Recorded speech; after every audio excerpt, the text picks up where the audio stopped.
সবেমাত্র এসএসসি পরীক্ষা শেষ হলো। বন্ধু বান্ধবীরা মিলে হোটেলে খাবার খেলাম, আড্ডা দিয়ে গাড়িতে করে এসে স্ট্যান্ডে নামলাম। তখন সবাই চলে গেল। 4 বন্ধু মিলে চটপেটি খেলাম। খাওয়ার সময় দেখলাম আমাদের বাড়ি থেকে 6 মিনিটের দূরে বাড়ির এক বান্ধবী অন্তরা ও বন্ধু সাকিব আসলো।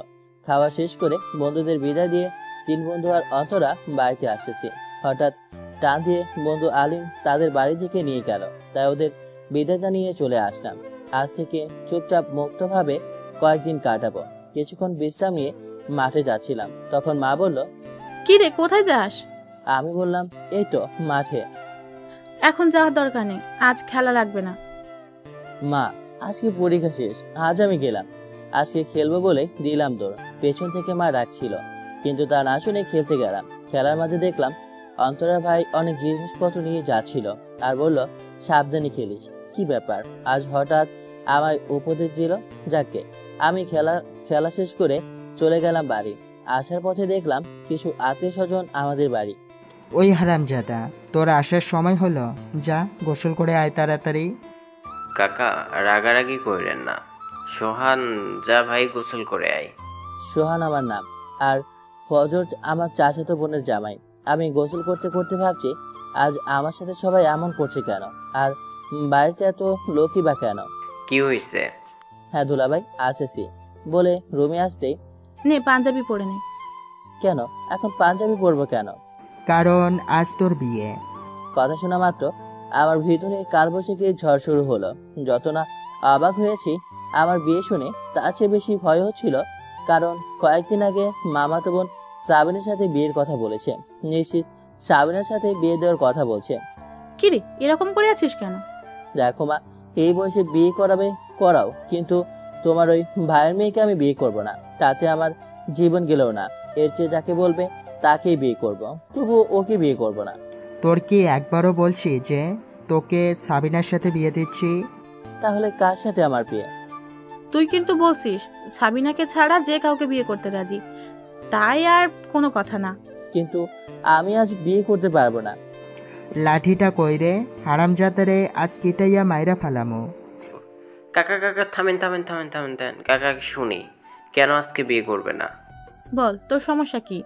স্কুল জীবনে 4 বন্ধু কথা দিয়েছিলাম, কেউ কাউকে ছাড়া বিয়ে করব না। তাহলে আজ ডাক তাদের। সজীব আর রাজীব আসতে পারবে, কিন্তু শরীফ এখন আসতে পারবে না। ফোন করব, তাকে আমি কথা বলি। তারপর ফোন করলাম, বাবা কথা বলে। নে ধর, কথা বল। হ্যালো। আরে বন্ধু, চিন্তা করিস না, জুয়েল রাজীব ওরা তো আসতে। আমি পরে গিয়ে তোর বউকে দেখে আসবো। তুই বিয়ে কর, কোনো সমস্যা নেই। ঠিক আছে, ভালো থাকিস। এরপর সবাই রওনা হলাম। কিছুক্ষণ পরে চলে আসলাম। আরে এটা তো অন্তরাদের বাড়ি, তার মানে অন্তরার সাথেই আমার বিয়ে।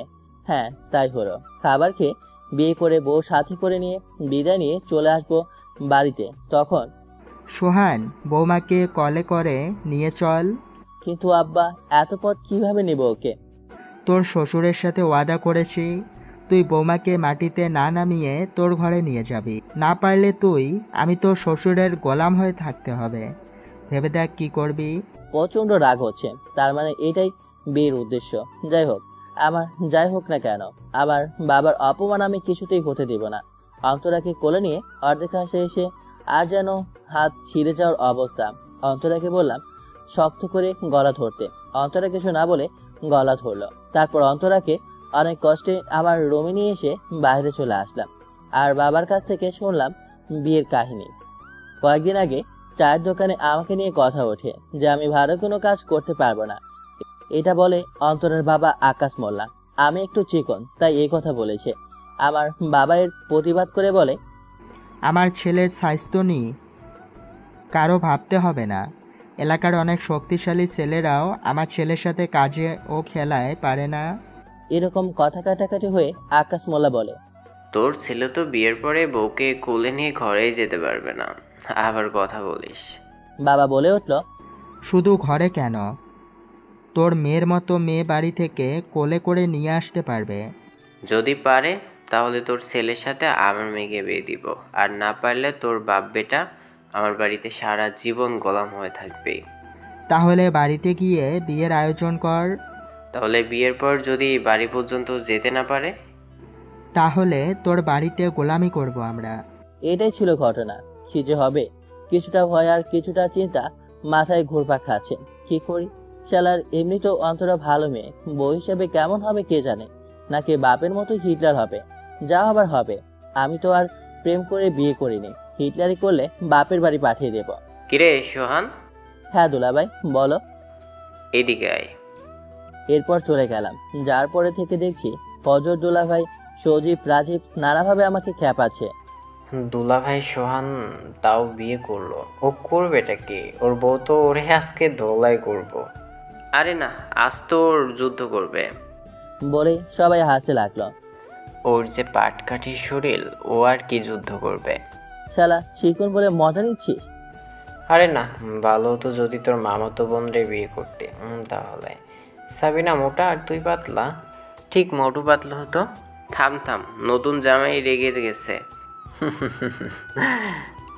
নেই শালা, আরো মজা নেই। আল্লাহ দোহাই লাগে ভাই, বলিস না। তোর সব কথা শুনবো, থুবো বলিস না। কি রে শয়তানের দল, তোরা এখানেই থাকবি নাকি ওকে বাসর ঘরে পাঠাবি? তারপর দুলাভাই বলল, চল এবার বাগের কাছেই দিয়ে আসি তোরে। আরে দুলাভাই ভয় দেখিয়ে লাভ নাই, এটা কেমন ভাগ আরে দুলাভাই ভয় দেখিয়ে লাভ নেই, এটা কেমন ভাগ আমার জানা আছে। যাও, দেখা যাবে। বলে ঘরে ঢুকিয়ে দিল। আমাদের ঘর হলো টিনের, দরজা লাগিয়ে খাটে গেলাম। অন্তরা আমাকে সালাম করলো, বুঝতে পারলাম গ্রিন সিগন্যাল। অজু করে আসছো? হ করছি। তুই? এভাবে কথা বলছো কেন? আগে আমরা ফ্রেন্ড ছিলাম, তুই করে বলেছি। এখন তো আমরা স্বামী স্ত্রী, তাই এখন তুমি করে বলো। হুম ঠিক আছে। তুমি বিয়েতে রাজি ছিলে নাকি, নাকি জোর করে বিয়ে দিয়েছে? পাগল নাকি? বিয়েতে মত থাকলে না থাকলে তো যখন তোমার গলা জড়িয়ে ধরেছিলাম তখন তোমার গলা চেপে ধরতাম আর বিয়ে বন্ধ। যতই হোক বাপের মতো হিটারই বুদ্ধি আছে দেখছি। কিরে, গল্পই করবি নাকি আরো কিছু করবি? দোলাভাই জানালা দিয়ে পড়ল। দোলাভাই এটা কিন্তু ঠিক না, বলে জানালাটা আটকে দিলাম। এরপর দুজনে নামাজ পড়লাম। এখন কি করবে তাহলে? কেন? এখন আমরা প্রেম করব? তোর এখন বাইরে যাওয়া যাবে না, কালকে নদীর ধারে যাব। তোর গাধা, নদীর ধারে যাব কেন? কেন প্রেম করবা না? তাই নদীর ধারে যাব। কেন? সবাই তো ওখানেই যায়। ওখানে কি প্রেম হয়? প্রেম তো হয় ঘরে, স্বামী স্ত্রীর মধ্যে। তার মানে? তার মানে হলো এরপর কি হলো বুঝিনি তো। সকালবেলা উঠে আরেক চমক। আল্লাহ বাঁচাও, শয়তানের দল হাজির, মানে আমার মামাতো বোন সাবিনা। কি অস্থিরতা করে আল্লাহ জানে। কিছু বলতে যাবে এমন সময় মা এসে সাবিনাকে নিয়ে গেল। ওফ বাঁচলাম। সকালে ফ্রেশ হয়ে বাজারে গেলাম। শ্বশুরবাড়ির লোক আসবে, কেনাকাটা করতে হবে।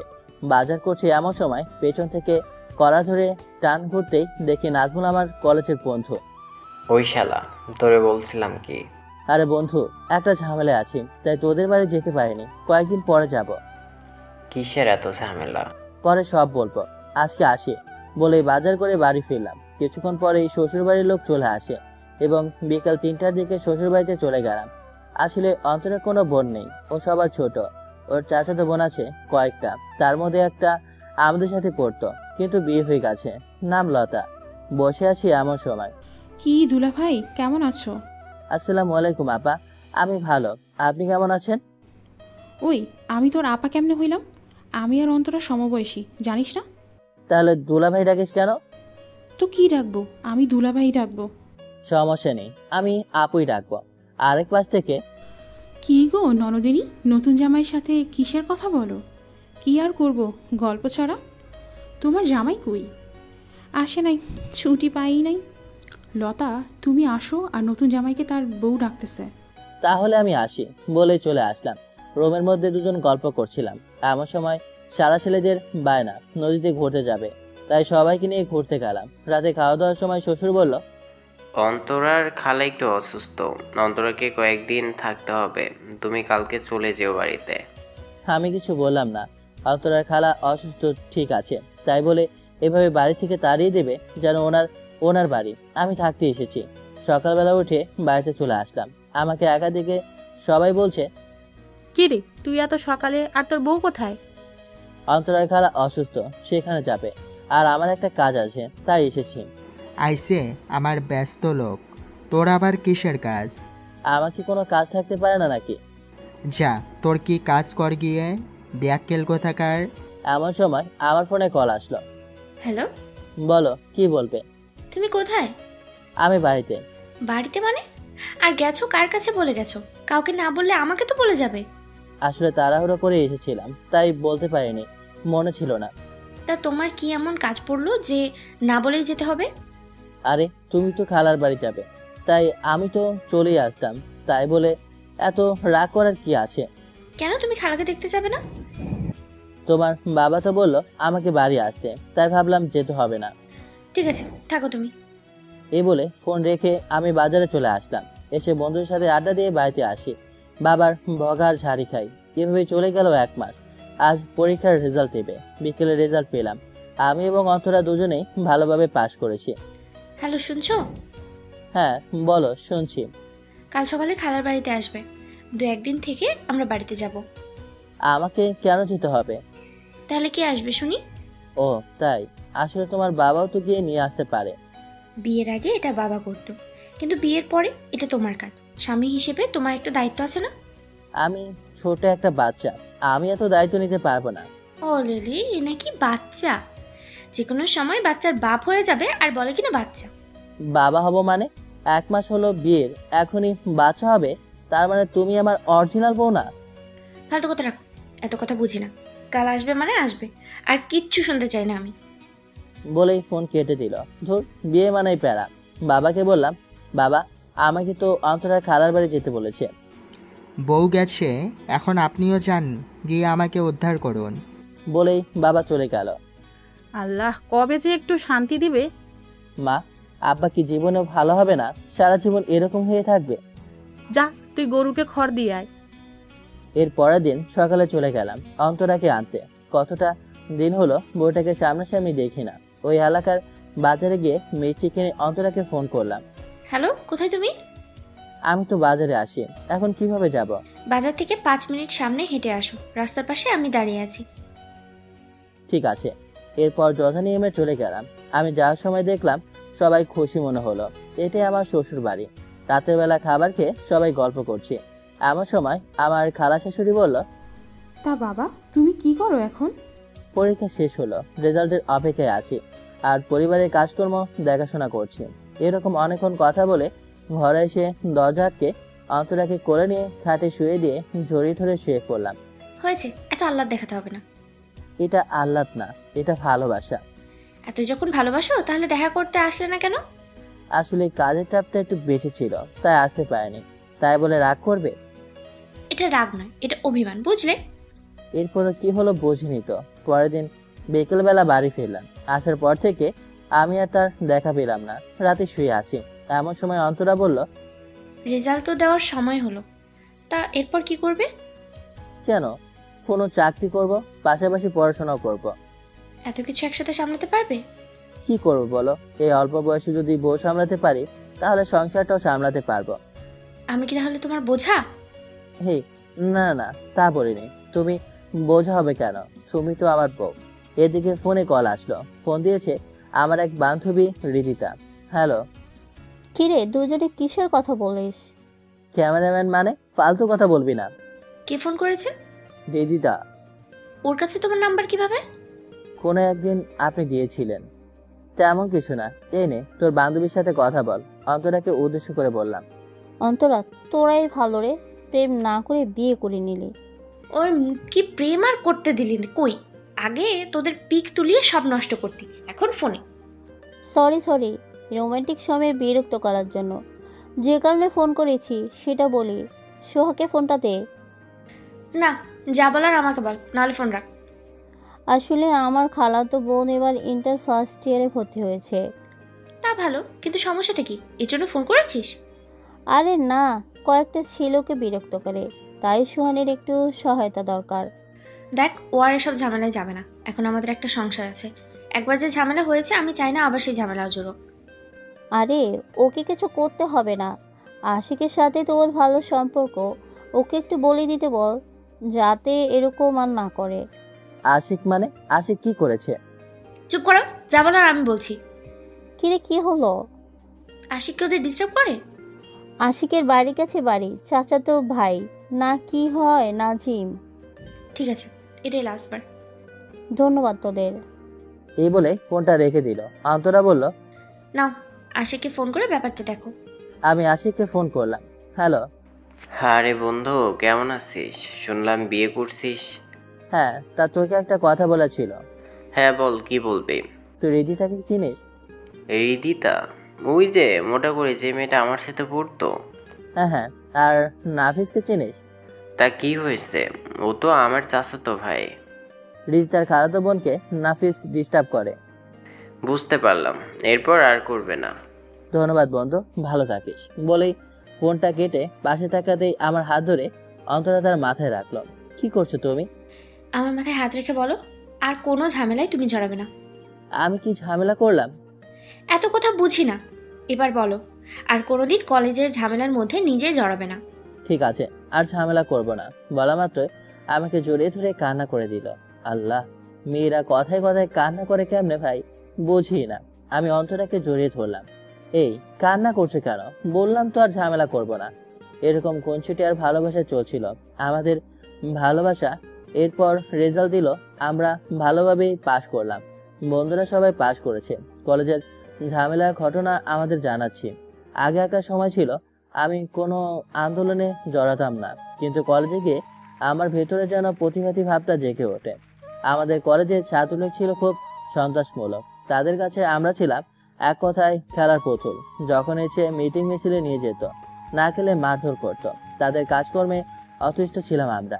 আমাদের এলাকা থেকে প্রায় 20 জনের মতো ছাত্র আছে। কলেজে আর সন্ত্রাসী ছিল 10 থেকে 15 জন। তাদের কাছে আমরা ছিলাম জিম্মি।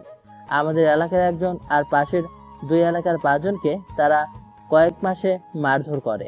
আমাদের বান্ধবীদের সাথে আসা যাওয়া ছাড়া কোনো দেখতাম না, কারণ এতে করে মার খাওয়ার সম্ভাবনা থাকে। মনে মনে তাদের প্রতি সবাই অতিষ্ঠ ছিল। একদিন টেস্ট পরীক্ষা শেষে বের হয়ে দেখলাম আমার বন্ধু আরিয়ানকে কয়েকজন মিলে মারছে। সবাই তাকিয়ে দেখছে, কেউ কিছু বলছে না। ব্যাপারটা আমার খুবই খারাপ লাগলো। তখন ভেবে দেখলাম আমাকে কিছু করলে 5 থেকে 7 জন এগিয়ে আসবে। পরে যা হবে তা দেখা যাবে।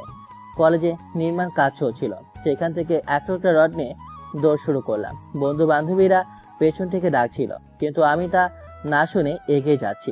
দরকার হয় কলেজেই পড়বো না, তবুও এরকম আর মেনে নেওয়া যায় না। দেখলাম পেছনে আমার বাকি বন্ধুরাও ছিল। আমার আগে যাদের পিটিয়েছিল তারাও আসতেছে। একজনকে গিয়ে সজোরে মারলাম, হাতে এক বাড়ি। যেই তারা আমাকে মারতে যাবে, তখনই বাকিরা এসে হামলা করে। মার খেয়ে সবাই পালিয়ে গেল। কেউ বিশ্বাস করেনি যে আমরা এমন একটা কাজ ঘটাবো। মার খেয়ে আরিয়ান ব্যথায় কাতর হয়ে পড়ে। সবাই এগিয়ে আসে হাসপাতালে নিয়ে বলে। থাক, কি করতে হবে তা আমি ভালো করে জানি। যখন মার খাচ্ছিল তখন কেউ এগিয়ে আসেনি, উল্টো দাঁড়িয়ে দাঁড়িয়ে দেখছিল। আর এখন সহানুভূতি দেখাতে আসছিল সবাই, তাই না? একটা ছেলে বলল, আসলে ওরা তো অনেক খারাপ, কখন কাকে মারে বলা তো চায় না। আরে ওদের হাতে আমি 2 বার মার খেলাম, আরো কয়েকজন মার খেলাম, ওরা পেয়েছেটা কি? ওরা কি পারবে? আমাদের সব সরলতা হচ্ছে আমাদের দুর্বলতা। ওরা মিটিং মিছিল করে আমাদের দিয়ে। কয়েকজন লোকের কাছে আমরা জিম্মি, আর কত মার খাবে? আমরা মাত্র কয়েকজন এগিয়েছি, ওরা মার খেয়েই পালিয়েছে। আর সবাই এক হলে কলেজের ত্রিসীমানায় কেউ আসবে না। ওই খাতা কলমান, আজ থেকে আমাদের ছাত্র সংগঠন প্রতিষ্ঠা করব, সবাই নাম দে। এরপর সবাই নিজেদের নাম লিখালো। কিন্তু ভিপি শাওনার ছাত্রলীগের সভাপতি হাসান আসলে কি করবে? কে কথা বলবে তাদের সাথে? আমি কথা বলবো। আর এখন সবাই শপথ করি, আজ থেকে আমরা কেউ অন্যায় সহ্য করব না। আর কাউকে আঘাত করলে সবাই মিলে পাল্টা আঘাত করব। এই বলে সবাই বাড়ি ফিরলাম। সব পরীক্ষা শেষ হলো। তারপর আবারও প্রাইভেট পড়া শুরু করলাম। পড়তে গেলাম, আমাকে দেখে স্যার বলল, তোদের কলেজের লিডার তাহলে সোহান? বন্ধু আসছিস, বন্ধুর মতো থাক, আমাদের কলেজের ব্যাপারে তোর না ভাবলে চলবে। এভাবে চলছিল দিনকাল। একদিন উপজেলায় এমপি আসবে, তাই আজ তো কিছু হবেই। তাই সবাইকে খবর দিলাম। কলেজে গিয়ে দেখলাম ছাত্রলীগের সভাপতি হাসান ভাই আর ভিপি শাওন সবাইকে ডাকছে উপজেলায় মিছিল নিয়ে যেতে। অন্যদিকে আমি কলেজের হ্যান্ডমাইকটা নিয়ে আসলাম, দাঁড়িয়ে আছি। একটা কথা কানে যায় না, চল সবাই, কেউ কিছু বলছে না। ভালোভাবে বলতেছি, কথা কানে যায় না, চল সবাই। মাইকটা হাতে নিয়ে বললাম, আমাদের সংগঠনের ছাত্রছাত্রীদের আহ্বান জানাচ্ছি, সবাই কলেজের গেট বন্ধ করে দাও। বলা মাত্রই গেট বন্ধ। বেশিবার বাড়িস না, এর ফল ভালো হবে না। যারা এদের হাতে মার খেয়েছ তাদের অনুরোধ জানাচ্ছি, এই দুজনকে বেঁধে ফেলো। এরপর দুজনকে বেঁধে মিছিল নিয়ে উপজেলায় গেলাম, গিয়ে উচ্চস্বরে স্লোগান দিতে লাগলাম। কিছু সময় পর এমপি আসলো, আর সব জানার পর তাদের দুজনকে বরখাস্ত করলো। আর কলেজে যেন কোনো অসামাজিক কার্যক্রম না হয় সেই বিষয়ে থানায় জানিয়ে গেল। আর কোনো সমস্যা হলে যেন তাকে জানায়। কলেজে ফিরতেই দেখি সব স্যার ম্যাডাম আর প্রিন্সিপাল স্যার সবাই গেটে দাঁড়িয়ে আছে।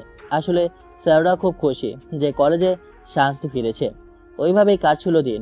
এখন আর কলেজে কোনো অশান্তি নেই। পরীক্ষা শেষ হলো, এরপর তো সবাই জানেন। সকালে ঘুম থেকে উঠে দেখি আমার বড়লোক চাচা আসে, বাবার সাথে কি যেন কথা বলছে। আমি তাকে দেখব মোটেও প্রস্তুত ছিলাম না। তিনি যাওয়ার পর যা শুনলাম আমি হতবাক। এতদিন কিছু না, আজকে আবার কি মনে করে এমনটা বলছে। সকালে ধান লাগানোর জন্য মাঠে গেলাম। সারাদিন কাজ করে বাড়িতে এসে শুলাম আমাকে নাকি চাচার ফ্যাক্টরিতে কাজ দিয়েছে, কয়েকদিন পর যেতে হবে। যাক, পড়াশোনার পাশাপাশি কাজকর্ম করলে খারাপ হয় না। রাতে খাবার সময় বাবা বলল, কয়েকদিন পর তো কাজে যাবি, একদিন তোকে কাজ করতে হবে না। বউ নিয়ে আত্মীয় স্বজনদের বাড়ি থেকে ঘুরে আয়। রাতে অন্তরা বলল, চলো। আমাদের বাড়ি থেকে ঘুরে আসি। কেয়ার করা মানতেই হবে, বউয়ের কথা রাখতেই হবে। পরের দিন চলে গেলাম শ্বশুর বাড়ি। লোকে বলে শ্বশুর বাড়ি মধুর হাড়ি, কিন্তু আমার শ্বশুর পুরাই হিটলার। একটা রাতে অন্তরার ভাবি প্লাস আমি অন্তরার লুডো খেলছিলাম। এমন সময় আমার প্রচুর ঘুম পেয়েছে। আমি ঘুমাতে গেলাম। বিষয়টা বুঝতে পেরে অন্তরা আমার সাথে চলে আসলো। কি হলো, এত তাড়াতাড়ি আসতে হলো? বেশ তো সবাই মিলে মজা করছিলাম। সবার মজা ওখানে থাকলেও আমার মজা তো তুমি। তুমি যে এত শয়তান তা 12 যুগে বুঝতে পারিনি। আমি শয়তান? তা কি শয়তানি করলাম? আগে তো বলতে মেয়েদের থেকে দূরে থাকে, আর কোনো মেয়ের পিছনে ঘোরার সময় নেই, কিন্তু এখন তো দেখি তার উল্টো। আগে বলছি, যা করেছি তা এখনো তাই। আমি কোনো মেয়ের পেছনে ঘুরছি না। আমি আমার বউয়ের সাথে ভালোবাসাবাসি করি। এতে আমার শয়তানির কি দেখলা? বউ তো কি হয়েছে? আমি কি মেয়ে মানুষ না? মেয়ে মানুষ হলেও তুমি আমার বউ, যার হাতে হাত লাগলে হাতের সগিরা গুনাহ মাফ হয়। তুমি আমার সেই সঙ্গী যার সাথে কোনো সময় আল্লাহ ফরজ ইবাদতে লিপিবদ্ধ করবেন। আর তুমি আমার জানাতে দেওয়ার টিকিট কাউন্টার আর জাহান্নামে ককটেল। এই কি বললো? আমি তোমার জাহান্নামের ককটেল? বলে অভিমানীভাবে কিল মারতে লাগলো। আরে সোনা, ও সোনা, আমার কথাটা না বুঝে আমাকে মারছো? তাহলে বলো, আমি জাহান্নামের ককটেল হলাম কি করে? যদি তুমি আমার প্রতি সন্তুষ্ট থাকো, আল্লাহ আমার প্রতি সন্তুষ্ট। আর যদি অসন্তুষ্ট থাকো, তাহলে তো আমার সব আমল বৃথা। তাই বলছি। সত্যি তো? সত্যি বলছি। আর ভাল লাগছে না, আসো আমরা ফরজ কাজ করি। আপনারা কি ভাবছেন কি করছি? আরে বলবো না, বুঝে নেন। সকালে দুজনে গোসল করে নামাজ পড়ে বাড়ির পাশে নদী বলেই নদীর পাড়ে হাঁটাহাঁটি করলাম। এরপর সকালে খাবার খাচ্ছি। এমন সময় আমার শাশুড়ি বলল, নাও বাবা, আবার কবে না কবে আসবে, তাই দই বানিয়েছিলাম, খাও। সকালে খাবারের সাথে দই খারাপ না। দই আমার অনেক পছন্দের, তাই খেতে লাগলাম। খাওয়া শেষের দিকে হাত চেটে খাওয়ায় আমার শ্বশুর বলল, কি ব্যাপার, এভাবে ফকির মিসকিনের মতো খাচ্ছ কেন? ফকির মিসকিনের মতো মানেটা ঠিক বুঝলাম না। না, যেভাবে খাচ্ছে তাই বললাম। আসলে তোমরা তো দই মই এগুলো তো আর তোমরা নিয়মিত খেতে পাও না, তাই এমন করে করছো। সমস্যা নেই, খাও খাও। কিছু মনে করবেন না, আমরা খেতে পাই না মানে কি? আঙ্গুল চেটে খাওয়া সুন্নত। আর কি বললে, এগুলো আমরা খেতে পাই না? আরে আমি 1 মাসে যেটুকু দই খাই তা আপনার পুরো গোষ্ঠী মিলেও খায় না, যাও খায় অন্যর বাড়ির অনুষ্ঠানে। বিয়াদব, মুখে মুখে কথা, আমার গোষ্ঠীগুলো কথা। তোর বাপ চাচারও তো খাইতো মানুষের বাড়ি আইলা কামলা দিয়া। আর তোর এত বড় বড় কথা, নাই তো টাকা পয়সা, শুধু মুখে ফটর ফটর। তোর গোষ্ঠী বিক্রি করলে আমার সম্পত্তি সমান হবে না। ঠিক মতো খেতে পাই না, আবার বড় বড় কথা। আমি আপনার সাথে তর্ক করতে চাই না। আম্মা, আপনি যান, অন্তরাকে ডেকে আনেন, না হলে এসব থামবে না। আমার শাশুড়ি অন্তরাকে তার কাকার বাড়ি থেকে ডাকতে গেল। কি জন্য যে ফকিন্নি পোলার সাথে মেয়ে বিয়ে দিলাম? তা আপনার মেয়েকে আপনার বাড়ি থেকে কম সুখে রাখেনি, তা আপনার মেয়েকে জিজ্ঞেস করে দেখেন। চুপ কর, বাপ দাদার নাম নাই, তার মুখে বড় বড় কথা। এই নিজেকে কি মনে করেন? হ্যাঁ, আমার বাপদাদার নাম নাই? আমি কি জারজ? আর একটা উল্টাপাল্টা কথা বলে খারাপ হবে বললাম। আর টাকা পয়সা আমাদের যা ছিল তা আপনাদের তুলনায় তুচ্ছ। শ্বশুর রেগে লাঠি নিয়ে মারতে আসলো, তখন আমি লাঠিটা কেড়ে নিলাম। বাবা চমৎকার। কথাটা শুনে চমকে উঠলাম, পিছনে তাকিয়ে দেখি অন্তরা। তুমি এটা কি করছো বাবা? তোমার থেকে এটা আশা করি নাই। শ্বশুর মানে অন্তরের বাবা আকাশ মোল্লা বলল, সব কিছু দেখেও তুই আমায় দোষ দিচ্ছিস? তোর ওই ফকিন্নি ছেলে আমাকে মারতে আসছে আর তুই আমাকে দোষ দিচ্ছিস? অন্তরার বাবার কথা শুনে যেন আকাশ থেকে পড়লাম। মারতে আসছে মানে? কি হলো এইসব? কি শুনছি? তোমার বাবা মিথ্যা বলছে, আমি না। তোমার বাবাই আমাকে অপমান করে কথা বলেছে আর আমাকে মারতে এসেছে। আমি তো শুধু লাঠিটা কেড়ে ফেলে দিলাম মাত্র। আল্লাহ, আমায় মরণ দাও। এরকম মিথ্যা অভিযোগ শোনার চেয়ে মরণ ভালো। একদম চুপ। আর একটা কথা বললে? চুপ করো তোমরা। ছি, আপনি এত নিচু মনের মানুষ, এরকম করে মিথ্যা আপনি বলতে পারলেন? ব্যাস, আমি আর কিচ্ছু শুনতে চাই না। শুনতে হবে। কি শুনবো? আমার বাবার চোখের পানি আর তোমার হাতে লাঠি। নিজের চোখে দেখেও আরো কিছু শুনতে হবে আমার? বলো। আমি তো মনে করি না। কিছু না জেনে কথা বলো না। আরে কিছু জানতে হবে না। তোমাকে তো আমি অনেক বিশ্বাস করতাম, আর তুমি আমার বিশ্বাসের এই মর্যাদা দিলে। তোমার বাবা মার সাথে তো আমি কোনো দিন ভালো ছাড়া খারাপ আচরণ করিনি, কিন্তু তুমি আমার বাবার গায়ে হাত তুললেও দ্বিতীয়বার ভাবলে না। হ্যাঁ, আর কি বলছো এসব? বিশ্বাস করো, এসব মিথ্যা। তোমার সাথে সংসার করতে রাজি হয়েছিলাম তোমার চরিত্র দেখে, কিন্তু আমি ভুল। তোমার চেহারা যেমন খারাপ তেমন খারাপ তোমার চরিত্র, তেমন খারাপ তোমার মন। নিজেকে আয়নায় দেখেছো কোনোদিন? আর আমাকে দেখো, তবুও আমি সব নিজের ভাগ্য মনে করে সংসার করেছি। কিন্তু আর না, এই মুহূর্তে আমার সামনে থেকে চলে যাও। এর একটা সেকেন্ড সময় তোমার সাথে কাটাতে আমি চাই না। চলে যাও। তুমি তোমার এই চেহারা আর আমাকে দেখাবে না। এতক্ষণ যা বলেছিল তা শুনে যেন আমি বাকরুদ্ধ হয়ে গেলাম। কি উত্তর দেবো বুঝতে পারলাম না। অন্তরা বলা কথাগুলো কলেজায় তীরের মতো আঘাত লাগলো। না, অন্তরা তো ঠিকই বলেছে। আমার যে শরীর আর যে চেহারা, আর না আছে ধন সম্পদ। আমি না থাকলে হয়তো অন্তরা সুদর্শন কোনো ছেলেকে বিয়ে করতে পারবে। কি হলো? এখনো দাঁড়িয়ে আছো? লজ্জা করে না এতগুলো কথা বলার পরেও ভাবে দাঁড়িয়ে আছো? যাচ্ছি, তবে একটা কথা বলে যাই। এই বিয়ে সম্পর্কে আমি কিছু জানতাম না। জানলে হয়তো তোমার এত বড় ক্ষতি করতাম না। এসব আমি শুনতে চাই না। ঠিক আছে, ভালো থেকো। আর তোমার সুখের জন্য যখন দরকার ডিভোর্স পেপার পাঠিয়ে দিও। আমি তোমার সুখের জন্য সব করতে পারবো বলেই চলে আসলাম। এটা কি ঠিক করলাম? না, ঠিক করেছি। যে আমার বাবার গায়ে হাত তুলতে পারে তার সাথে এর চেয়ে ভালো ব্যবহার করতে পারবো না। আজ নিজেকে নিয়ে বেশি অসহায় মনে হচ্ছে। আজ পর্যন্ত চেহারা নিয়ে অপমানিত হতে হয়নি। আমার মতো ছেলের অন্তরার মতো মেয়ের সাথে মানায় না। চলে যাবো তার জীবন থেকে। এইসব ভাবতে ভাবতে বাড়িতে চলে আসলাম। কি রে সোহান, একা কেন? বৌমা কোথায়? আর তোর মন খারাপ কেন? মা, এই পৃথিবীতে টাকা পয়সা আর সুন্দর চেহারাই সব, তার মধ্যে আমার তো কিছুই নেই বলেই ঘরে এসে দরজাটা আটকে দিয়ে কান্না করতে লাগলাম। মাকে এর চেয়ে বেশি বললে বা মায়ের সামনে কান্না করলে মাও কান্না করে দেবে। আরে কি হয়েছে? এরকম করছিস কেন? নিশ্চয়ই দুদিনের ঝামেলা হয়েছে। যদি দোষটা তোর বাপের মতো তোর হয় না, দেখিস তোর কি হাল করি। কান্না করতে করতে কখন যে ঘুমিয়ে পড়লাম নিজেও জানি না। বিকেলে মায়ের ডাকাডাকি দিয়ে ঘুম থেকে উঠলাম। কি রে, কি হয়েছে? এসব কি শুনছি? কি করেছিস? আমি কি করেছি মানে? কি করেছিস জানিস না? তোর শ্বশুরের সাথে ঝগড়া করছিস, আবার অন্তরের গায়ে হাত তুলছিস। কি উল্টাপাল্টা বলছো? অন্তরাকে কেন মারতে যাব? কেন? তোর শ্বশুরের সামনে লাঠি নিয়েছিলি না? অন্তরাকে থাপ্পড় মারিস নাই? কে বলেছে এসব? যেই বলুক, তোর জন্য যদি কোনো কথা আমার শুনতে হয় তাহলে বুঝিস 2 দিন হলো না বিয়ের, ও বৌমারা শিখেছে। কে বলেছে এসব? আমি কোনো অন্যায় করি নাই। আবার মুখে মুখে কথা, তাই না? থাপ্পড় দিয়ে দাঁত ফেলে দেব হারামজাদা। আজকেই ওর বউ নিয়ে বিচার করতে হয়, সামনে না জানি আরও কত কি। দেখবে নাকি? ছেলেটা কার তা দেখতে হবে না? যেমন বাপ তার তেমন ছেলে। সারা জীবন আমার জীবনটা শেষ করে দিয়ে এখন তার গুণধর ছেলে আরেকটা মেয়ের জীবন নষ্ট করতে বসেছে। এখন সবাই চুপ, যে যার মতো চুপ করে আছে। কিছুক্ষণ পরেই একমাত্র ছোট বোন শান্ত এসে বলল, ভাই, বল, কিছু লাগবে? না কিছু লাগবে না। তাহলে একটা কথা বলি, বল, কি বলবি?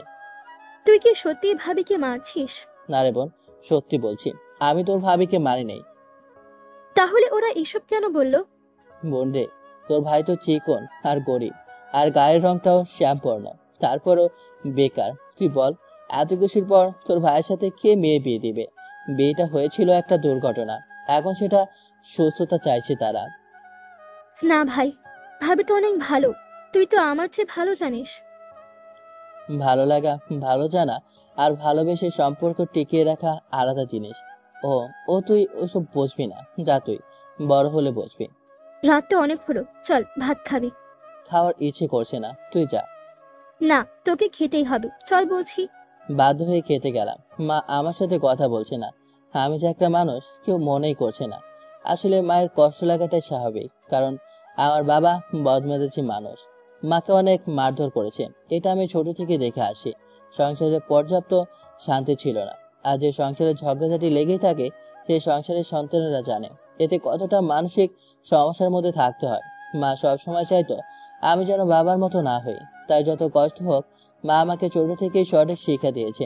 এমনকি বিয়ের পরে যেন বউয়ের সাথে খারাপ আচরণ বা ঝগড়া না করি, তার জন্য আমাকে দিয়ে মা রান্না করাতো। মা বলতো, এটা তোর ধৈর্যের পরীক্ষা। আসলে মাটির চুলায় রান্না করা যে কোনো পুরুষের জন্য ধৈর্য ও সহ্যের বিষয়।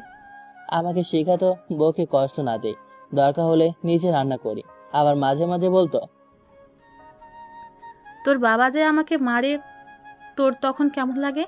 তখন আমি বলতাম খুব কষ্ট লাগে। মা তখন আমাকে জড়িয়ে ধরে বলতো, তুই বড় হয়ে যখন বিয়ে করবি, তোর বউ যত অপরাধ করুক, তুই কোনোদিন তার গায়ে হাত তুলবি না। আমিও তখন মাকে কথা দিতাম বউকে মারবো না। মা সব সময় চাইতো যেন আমার বউ তার ছেলের বউ না, মেয়ে হয়ে থাকে। আর তার ছেলে নাকি বউকে মেরেছে। মায়ের তো খারাপ লাগবে, তবে আমারও খারাপ লাগছে যে আমাকে সবাই নিশ্চিন্তে বিশ্বাস করত, সেই আমাকে আজ কেউ বিশ্বাস করছে না। এভাবে কেটে গেল কয়েকদিন। গ্রামের গণ্যমান্য লোক নিয়ে বসবে, তাই যারা আমাদের অভিভাবক মানে আমার চাচাতো কাকাতো বাড়িতে আছে তাদের ডাকতে। সেখানে গিয়ে দেখলাম দলিলপত্র, যেখানে মালিকানায় আমার দাদার নাম রয়েছে, কিন্তু এখন আমাদের কোনো জমি নেই। তারা অনেক আগেই আমাদের জমি দখলে আছে। আমার দাদা সহজ সরল হওয়ায় তাকে ঠকিয়ে জমি নিয়েছে। আমরা তাদের সাথে টাকায় পেরে উঠবো না, তার উপর দলিল নেই। কিন্তু আজ শিওর হলাম, আজ যে জমির দলিলপত্র আছে যেভাবে হোক নিতেই হবে। কিরে, কি ভাবছিস? না কাকা, আসলে আজ তো সমস্যার সমাধানের তারে তোমাকে ডাকতে আসলাম। চল তাহলে। দলিলপত্র সিন্ধুকে রেখে চলে আসলো। এরপর কাকাকে সব ঘটনা মানে আমার আর অন্তরের বাবার ঝামেলার কথা অন্তরাদের বাড়িতে গেলাম। আপনারা আসেন, কি আর বলবো, আসলে বলার তো কিছুই নাই, সবই তো জানেন আপনারা। তো সোহান, তুই তোর শ্বশুরকে লাঠি দিয়ে মারতে গেছিস কেন? আর তোর বউকে মারছিস কেন? কে বললো আমি অন্তরাকে মেরেছি? কে বলবে? অন্তরা বলেছে। অন্তরা এই কথা বলবে আমি বিশ্বাস করি না। তাহলে অন্তরা তুমি বলো, সোহান কি তোমার গায়ে হাত তুলেছে? আমার দীর্ঘ বিশ্বাস আছে, যাই বলো মিথ্যা কথা অন্তরা বলতে পারবে না। কিন্তু অন্তরা যা বললো তা শুনে আমি চমকে উঠলাম। আমি নিজের কানকে বিশ্বাস করতে পারছি না যে অন্তরা এমন কথা বলবে। সোহান আমার গায়ে হাত তুলেছে, বাবা নিষেধ করে, বাবাকেও মারতে উঠেছিল। অন্তরার কথা শুনে আমি থ হয়ে গেলাম। আমি তো নিজের প্রতি আস্থা রাখতে পারছি না, ও এটা কেমনে বলতে পারলো? কি রে সোহান, তোকে তো আমরা ভালো ছেলে হিসেবেই জানতাম, তাহলে এমন কেন করলি? তোর থেকে এইটা আশা করি নাই। কিন্তু ও তো বাস্তবায়ন করেছে, ওর সাথে আমার মেয়ে দিব না। এইভাবে তা করা যায় না। মানুষ মাত্র ভুলটা এইরকমই হতেই পারে, কিন্তু এই জন্য ওদের দুইজনের কলঙ্ক হবে। কি বলেন আপনারা? এখানে আমার বলার মতো ভাষা নাই। ছেলে যা করেছে। তাহলে কি করতে চান আপনারা? ওদের বয়স কম, একটু সময় দিন, হয়তো ভুল বোঝাবুঝি হয়েছে, কয়েকদিন পর সব ঠিক হয়ে যাবে। আমি আমার মেয়েকে ওর কাছে পাঠাবো না। যা হবার হয়েছে। আমার ছেলে অন্যায় করে থাকলে তার জন্য আমি আপনাদের কাছে ক্ষমা চাইছি। বাবার কথা শুনে আমি চমকে অবাক হয়ে গেলাম যে বাবা ধমক দেওয়া ছাড়া কথা বলতো না, আর সেই বাবা আমার জন্য মাপ চাইছে। আসলে বাবা মারা এমনই হয়, তারা সন্তানের সুখের জন্য সবকিছুই করতে পারে। ঠিক আছে, ও আগে বছরখানেক কাজকর্ম করুক, যদি ভালো কিছু করতে পারে আর আমার মেয়ে যদি যেতে চায় তাহলে মেয়ে দিব, আর না হলে তালাক করব। এছাড়া কোনো সিদ্ধান্ত নিতে পারবো না। মানলে মানেন, না মানলে আসতে পারেন। ঠিক আছে মানলাম, কিন্তু ওদের যদি কোনো কথা থাকে তাহলে বলার সুযোগ দেওয়া দরকার। তাহলে তোমরা দুইজন ওই ঘরে গিয়ে কথা বলে আসো। যা বললাম, এখনো কি করবে? প্রশ্নগুলো কি উত্তর দিব? ওকে আর কি বলবো, ওকে দেখলেই আমার শুধু রাগ হচ্ছে। কে রে, যাচ্ছিস না কেন? এরপর ঘরে চলে গেলাম, গিয়ে দরজা বন্ধ করে দিলাম। তুমি বলেছিলে আমি দেখতে খারাপ, আমি মানুষ হিসেবে খারাপ। আমার বিয়ে করা তোমার একটা ভুল সিদ্ধান্ত। এতে তোমার কথার কোনো পাল্টা জবাব দিয়েছি? তোমার সুখের জন্য তো আমি তোমাকে ডিভোর্সও দিতাম, দরকার হলে তোমার জন্য নিজে ভালো বর জোগাড় করতাম। সিদ্ধান্ত নিয়েছি, তাহলে শুধু শুধুই মিথ্যা অভিযোগ দিলে। তোমার একটা মিথ্যার জন্য মা আমার সাথে কথা বলে না। যে বাবা আমাকে ধমকের উপর রাখতো, সে বাবা আমার জন্য মাপ চেয়েছে। তুমি এমনটা কেন করলে? তুমি তো এমন ছিলে না। কেমন ছিলাম জানি না, কিন্তু মানুষ সবসময় একরকম থাকে না। অনেক বদলে গেছো তুমি, এতটাই বদলে গেছো, আমার যে মা নিজের মেয়ের চেয়ে বেশি ভালোবাসে, সেই মায়ের চোখে আমাকে অপরাধী বানিয়ে দিলে বলে বের হয়ে আসলাম। অন্যদিকে অন্তরা মনে মনে অনুতপ্ত হয়ে গেছে, ভাবছে কয়েক মাস পর যখন সব ঠিক হয়ে যাবে তখন আবার ফিরে যাবে। এদিকে বাড়ি এসে ভাবছি, কয়েকদিন আগে আমার সুন্দর একটা স্বপ্ন ছিল, আর সব অন্ধকারে পরিণত হয়েছে। কিছুক্ষণ পরে মনে পড়লো সেই দলিলপত্রের কথা। বাড়িতে আমার কথা কেউ শুনবে না। আমার বড় চাচাতো ভাই বাদলকে বিষয়টা জানালাম। সে পেপার কাঠমিস্ত্রি। তুই ঠিক দেখছিস তো নাকি? হ্যাঁ ভাই, আমি ঠিক দেখছি। তাহলে যা করার আমাদের দুজনেই করতে হবে। কেন? আরিফ ভাই তো আছে। থাকলে কি হবে, ও তো পেট পাতলা, বউয়ের কাছে বলে দিলে সব শেষ। তাহলে কি করবে? চিন্তা করিস না, আজ রাতে ওই দলিল চুরি করব। দেখো ভাই, এমনিতে আমি অশান্তির মধ্যে আছি, আর তুমি কি সব বলছো? যদি ধরা পড়ি তাহলে? তুই এখন মানসিক চাপে আসিস, তাই বুঝতে পারছিস না। আগে দলিল হাতে পাই, দেখবি তুই সব করতে পারবি। ঠিক আছে, তাহলে আজ রাতেই যাব। যা, আমি রাতে তোকে ডেকে নিব। রাতে ভাই ডাকলো, দুজনে গিয়ে ঘরের পিছনে টিন করে ভিতর ঢুকলাম। ভাই মিস্ত্রি হবায় কাজ করতে সিন্দুকের নাট খুলে ভিতর থেকে ওগুলো নিয়ে আগের মতো রেখে আসলাম। রাতে এসে ঘুমিয়ে পড়লাম এবং পরের দিন কোর্টে গিয়ে দলিল নিয়ে আবেদন করলাম। আর কিছু জায়গাতে টাকা দিয়ে ঘুষ দিতে হয়েছে। এসব বাড়িতে সবাইকে বললাম এবং পোড়া জমি দখলে পেলাম। কয়েকদিন ঝামেলা হওয়ার পর 2 মাস পরে সবার জমি বন্টন হলো। এখন জমির বৌদ্ধ মালিক আমরা। আমার বাপ চাচারা ছোট থাকতে দাদা মারা যায়, আর দাদার ভাইরা জমি ভুয়া দলিল দেখে জমি দখল নিয়েছিল। এখন আমরা সেই জমি ফিরে নিলাম। এখন বলতে গেলে আমরাও ধনী ফ্যামিলি, এক একজন 16 বিঘা জমির মালিক। ঝামেলার কারণে আমি আর কাকার কাছে যাইনি। এখন আমরা তাদের চোখের কাটা। ভার্সিটিতে ভর্তি হয়েছি আর বাড়িতে বসে কোনো কাজ করব, এমনটাই ভাবছি। ঠিক তেমনই পরিকল্পনা করছি। একদিন ভার্সিটিতে ক্লাস করছি, তখন ফোনে জানতে পারলাম বাবা স্ট্রোক করেছে। খবরটা শোনা মাত্র বাবাকে হাসপাতালে নিতে বললাম। কয়েক ঘন্টার মধ্যে হাসপাতালে আনা হলো। প্রাথমিক চিকিৎসা দেওয়া হলে কিছুটা বিপদমুক্ত। কিছু সময় পরে হাসপাতালে আসার পর দেখি মা কান্না করছে। আমার 2 চাচাতো ভাই এসেছে। ঘন্টাখানিক পর ডাক্তার বলল বাবার হার্টে রিং পরানো লাগবে। তার যে পরিস্থিতি, সে সুস্থ হবার পরে ভারী কোনো কাজ করতে পারবে না, অনেক টাকায় খরচ হবে। মেজো চাচাতো ভাইয়ের নাম আশরাফ সোহান। আমার বাড়ি যাওয়া লাগবে না, এক রাত থেকে যা, দরকার আছে। তুই আছোস, সোহান আছে, চাচি আছে, এত লোকের কি দরকার? সোহান তো টাকার জন্য বাড়িতে যাবে, আর চাচির তো সবসময় কাকার কাছে থাকতে হবে। আমাদের কখন কি জন্য বাইরে যাওয়া লাগে? সোহান, তুই একা কেমনে এত টাকার ব্যবস্থা করবি? মায়ের কথায় অনেক আত্মবিশ্বাস পেলাম, কেননা আজ অনেকদিন পর মা আমার সাথে ভালোভাবে কথা বলছে। মা, তুমি চিন্তা করো না, আমি যেভাবে হোক অপারেশনের টাকা আগে জোগাড় করি, আর কাকাকে একটা গরু বিক্রি করতে বলবো পরে খরচের জন্য। যা তাহলে, বেশি চিন্তা করিস না, আল্লাহ একটা ব্যবস্থা করে দিবে। তারপর হাসপাতাল থেকে বাড়িতে ফিরতে রাত 8টা বেজে গেল। এসে দেখি কাকার বাড়িতে আমার বোন। আমি যাওয়ার সাথে সাথে শান্তা দৌড়ে এলো। ভাই, বাবা কেমন আছে? এখন সুস্থ আছে তো? বাবা এখন সুস্থ আছে, তুই কোনো চিন্তা করিস না। আরে সোহান, তাহলে কেমন কি অবস্থা তোর বাবা? কাকা এখন ঠিক আছে, কিন্তু অপারেশন করতে হবে, অনেক টাকার ব্যাপার, টাকার ব্যবস্থা করতে হবে। হঠাৎ করে অল্প সময়ে এত টাকা কেমনে ব্যবস্থা করবি? কাকা মাটি বিক্রি করব। মাটি বিক্রি করবি মানে? কিছু বুঝলাম না। হায়দার কাকাকে ট্রাক দিয়ে মাটি বিক্রি করে, তার কাছে মাটি বিক্রয়ের কথা বলেছি ফোনে। এখন যাব টাকার জন্য। না থাক, রাতে টাকা আনার দরকার নেই, সকালে গিয়ে টাকা আনবি। চোর ঢাকাতে তোর কথা বলা যায় না। তাহলে কাল যাব। ছেলেটা আসছে, কোথায় খাবার দাবার খাবে তা না পরামর্শ করতে আসে। সোহান, আয় তো বাবা, শরীরে অনেক ধকল গেছে, খাবার খেয়ে নে।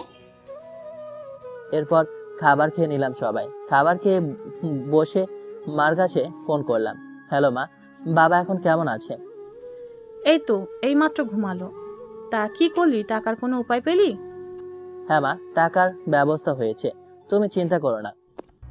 তাহলে শান্তাকে ফোন দেই। হ্যালো মা, কেমন আছো? বাবা কেমন আছে? আমিও ভালো, তোর বাবাও ভালো আছে। খাবার খাইছিস? হ্যাঁ মা, খাইছি। জানো মা, আজ ভাবি আসছিল। সত্যি? তোর ভাবি আসছিল? আমি জানতাম মেয়েটা আর রাগ করে থাকতে পারবে না। আচ্ছা মা, তাহলে ভালো থেকো। একটু পরে ঘুমানোর সময় হই তোর ভাবি এসেছিল, তা কি বললো? ভাবি তো রান্না করে কাজকর্ম করে গেছে, তারপর তোর শ্বশুর এসে নিয়ে গেল। ও জানো ভাইয়া, ভাবি যেতে চাইছিল না, জোর করে নিয়ে গেছে। যেতে চাইছিল না কেন? তা তো জানি না।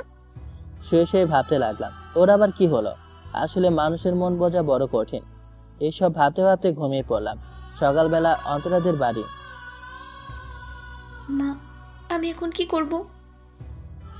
কি করবি সেটা তুই জানিস। বাপের মার প্যাচে পড়ে মিথ্যে বলি, এখন আমায় জিজ্ঞেস করছিস কেন? মা, তুমি তো জানো আমি মিথ্যা না বললে তো বাবা বিষ খেত। তোর কি মনে হয় তোর বাবা বিষ খেত? আরে তোর বাপ তো একটা জঘন্য মানুষ। তোর বিয়েটা কেমন হয়েছে জানিস না? যা মা, চলে যা। সোহানের পাশে তোকে এখন খুব দরকার। বিপদ যদি পাশে না থাকতে পারিস তাহলে কোনো দিন আর ওর মনে জায়গা পাবি না।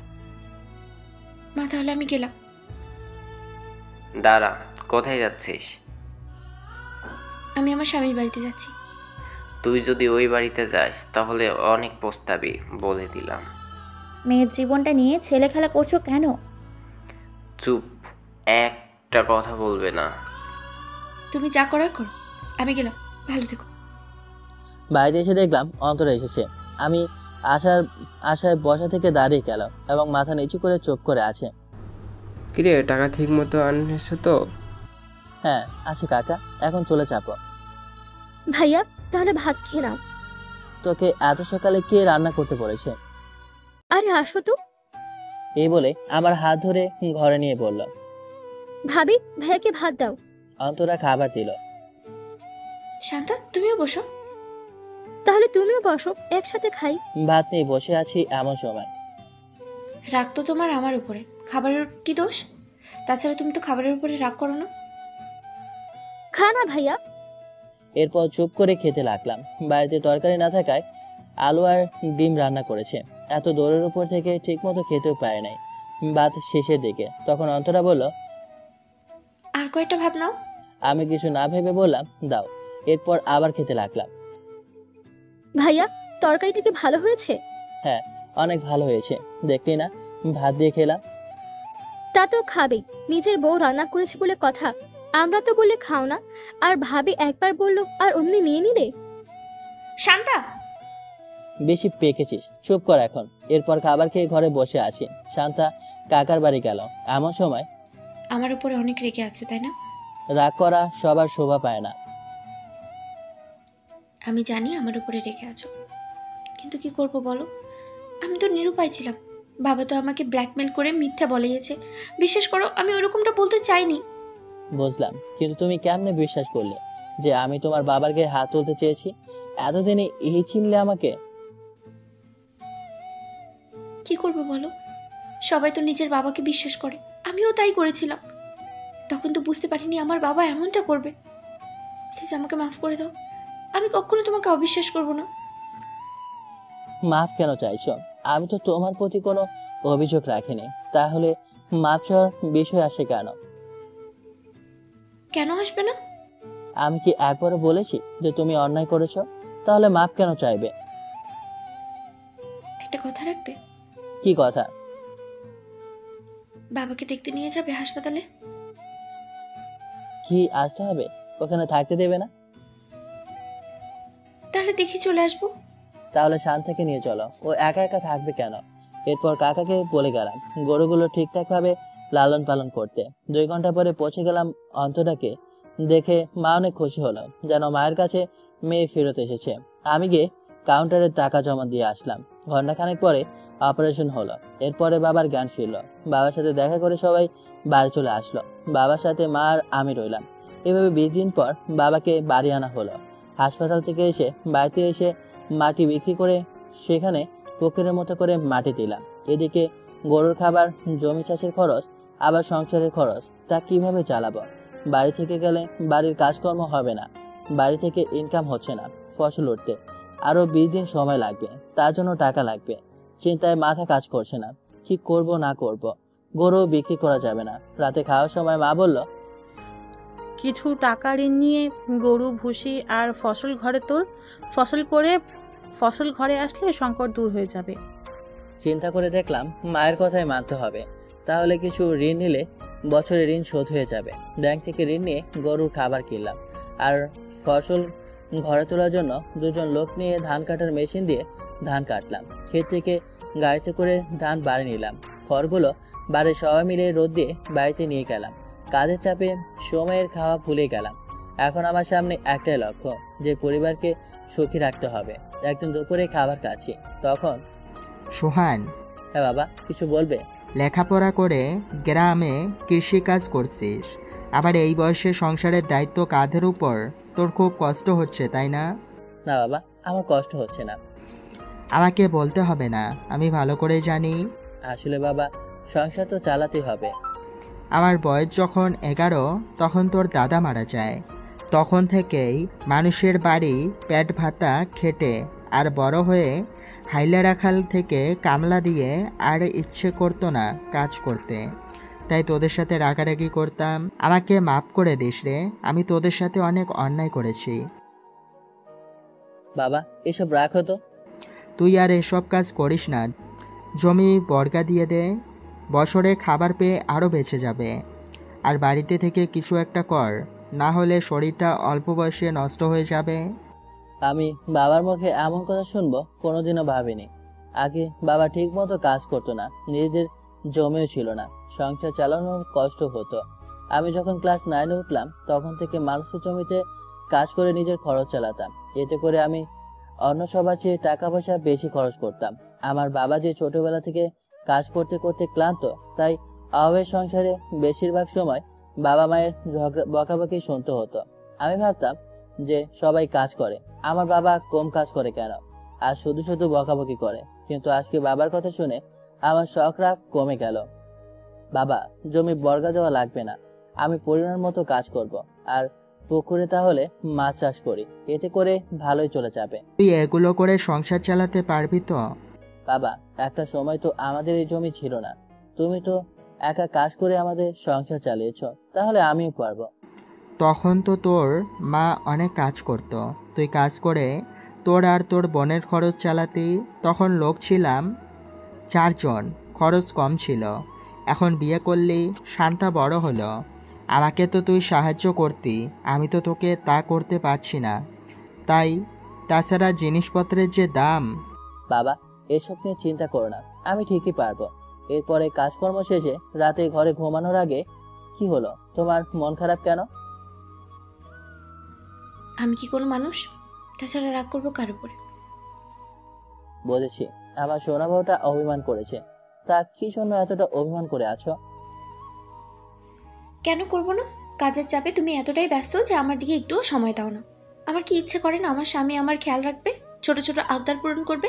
কিন্তু না, সেই রাতে আর দিনে খাওয়ার সময় ছাড়া তোমাকে পাওয়াই যায় না।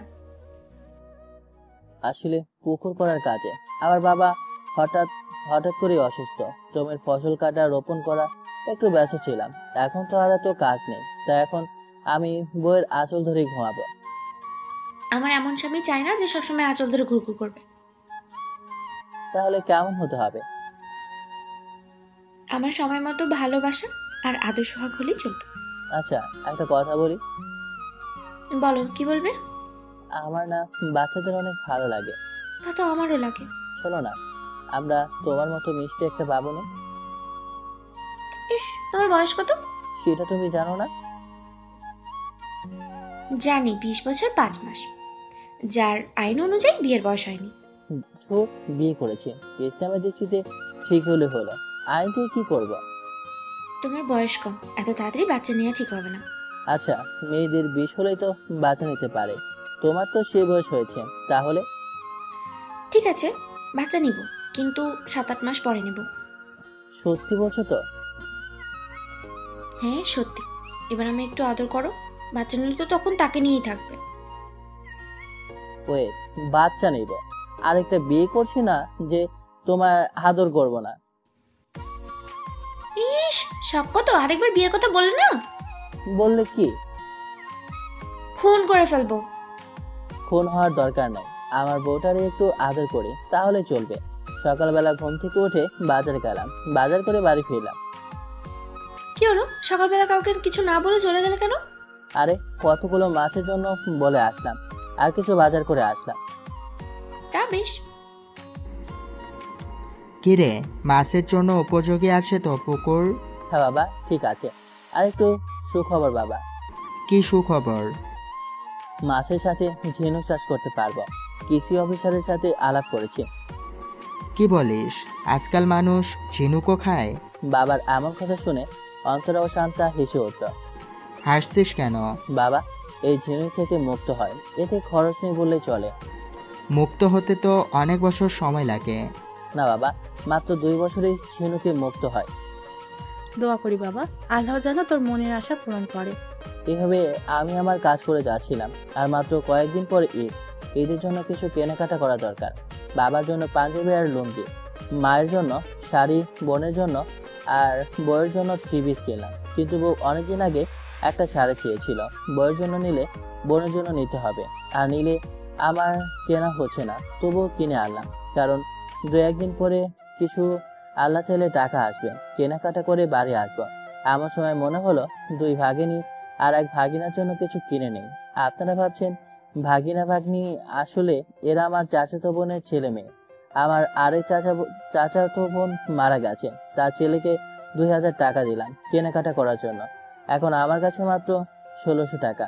ঈদের দিন খরচ আছে। বাড়িতে চলে এসে কাপড় চোপড় রেখে পুকুরে মাছের খাবার দিতে গেলাম। মাছগুলো বেশ বড় হয়েছে। সিলভার কাপগুলো এক একটা 500 থেকে 900 গ্রাম হয়েছে। এগুলো বিক্রি করা যাবে। যদি আধমন বিক্রি করি তাহলে আবার অনেকদিন চলতে পারবো। জেলেদের খবর দিলাম, ঈদের আগের দিন মাছ ধরবে। বাড়িতে এসে মাকে ডাকলাম। কি রে, এত জিনিস কিনলি কেন? একদিন তো কিনেছি, প্রতিদিন তো না। তা শান্তা কোথায়? কে জানি কোথায় গেল, দেখছি না তো। এ নাও মা, এটা তোমার, এটা বাবার, এটা শান্তার, এটা অন্তরার, এটা স্বাধীনের, এটা সাথীর, এটা সোমায়ার। তা বুঝলাম, কিন্তু তোর জিনিস কই? মায়ের কথা কি উত্তর দিতাম যায় না, কিন্তু বাইরে থেকে শান্তা বলল, এই যে আমার কাছে। কই দেখি কি কিনেছিস। বলেই মা বের করলো। দেখে আমি বিচলিত হলাম, কারণ এটা আমার পছন্দ ছিল, কিন্তু আমি হুবহু একই জিনিস শান্তা নিয়ে এসেছে। দেখো তো মা, ভাইয়াকে এইটা দারুণ মানাবে, তাই না? এত টাকা কই পেলি? কষ্টের টাকা তোর এভাবে বেশি খরচ করিস না।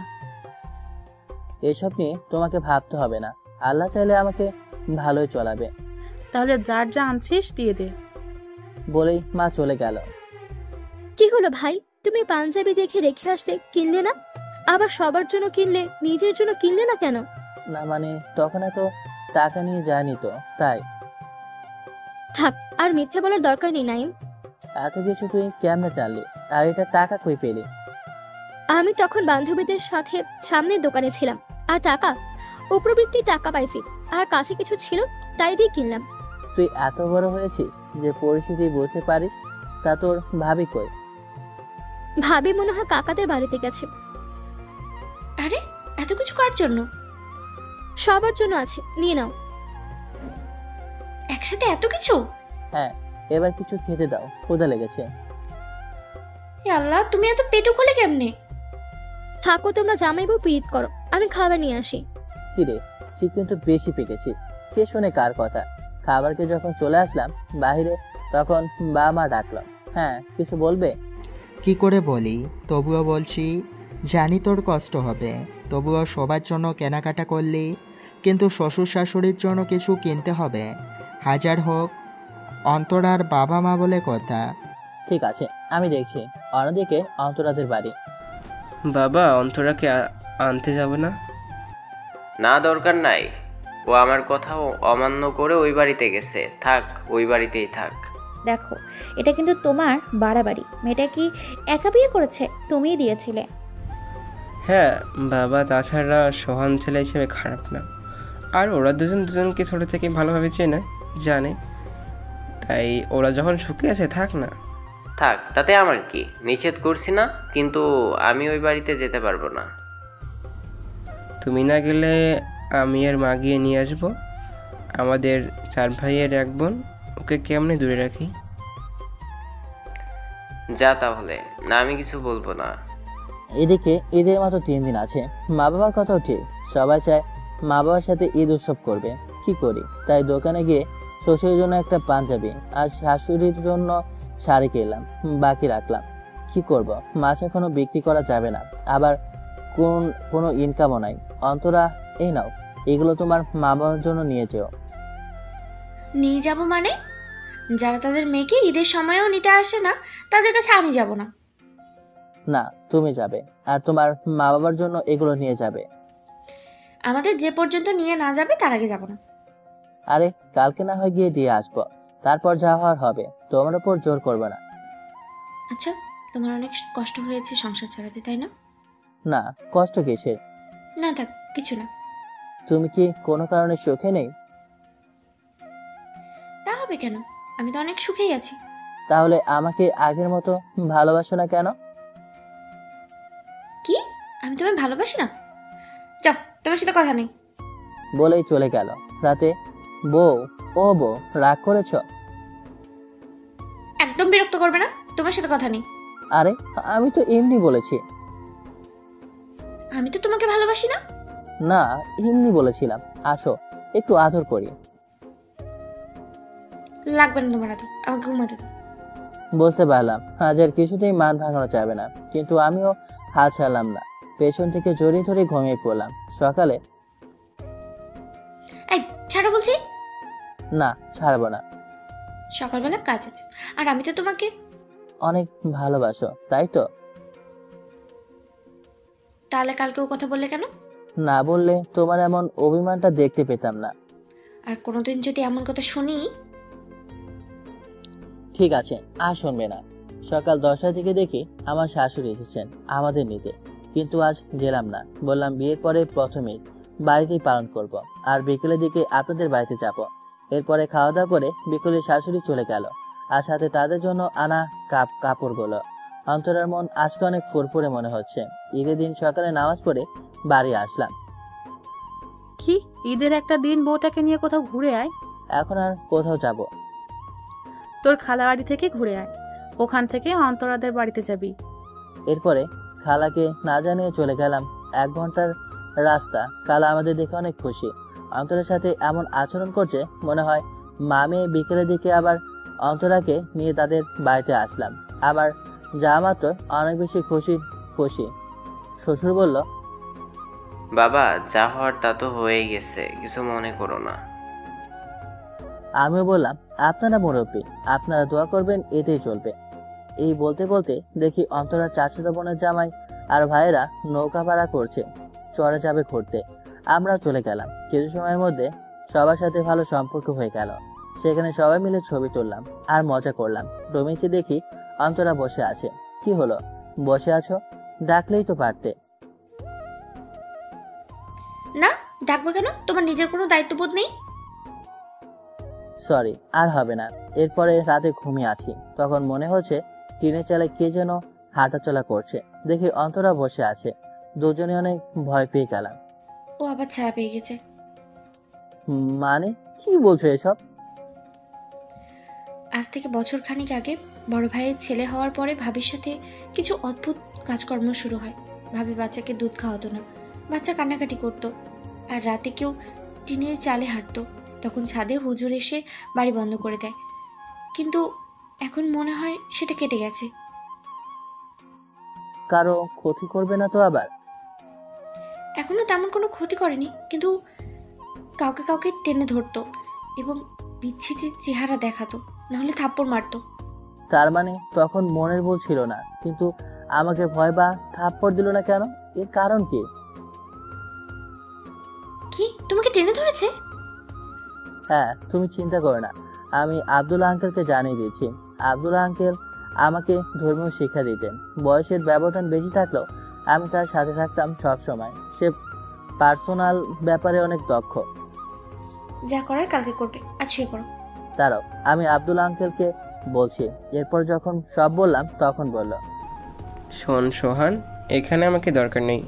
তুমি উজু করে শরীর বন্ধ করে ফোনে নকশা দিয়েছি, সেটা এঁকে তারপর 4টে পেরেক পুড়িয়ে আয়াতুল কুরসি পরে বাড়ির চারপাশে 4টে পুঁতে দাও, আর সমস্যা হবে না। সমাধানে নাপাক অবস্থায় এসব করবে না।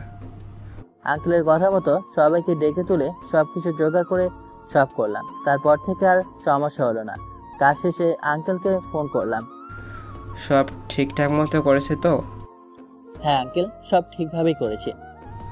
শোন, আরেকবার ভেবে দেখো, যেগুলো তুমি শিখেছিলে সেগুলো কিন্তু অনেক, কিন্তু চর্চা করো না, এগুলো কিন্তু বিপদে কাজে লাগে। সরি আঙ্কেল, মা এসব করতে নিষেধ করেছে, আর এসব করব না। প্যারানর্মাল বিষয়ে আমি জড়াতে চাই না। ঠিক আছে, তুমি যা ভালো মনে করো। আর হ্যাঁ, কখনোই ভয় করবে না, তোমার কোনো ক্ষতি হবে না, কিন্তু অযথা বেশি সাহস দেখাবে না। শত্রুকে কখনো দুর্বল ভেবো না। ভালো থেকো। এরপরে অন্তরা বলল, কি হলো? তুমি এসব প্যারানর্মাল বিষয়ে জানো? না, আমি এগুলো ছেড়ে দিয়েছি। ঠিক আছে, এর কারণ কি? এসব করলে পরিবারে ঝামেলা হয়, তা আমি এই লাইন ছেড়ে দিয়েছি। ঠিক আছে, তাহলে এগুলো করতে হবে না। এভাবে চলতে থাকে আমাদের সংসার। 4 বছর পরে বাজার থেকে এসে বললাম, নাও বাজার নিয়ে যাও। তুমি তোমার ছেলেকে খুঁজে আনো, আমি আর পারছি না। ওকে নিয়ে সব সময় এটা ওটা ভাঙচুর চালায়।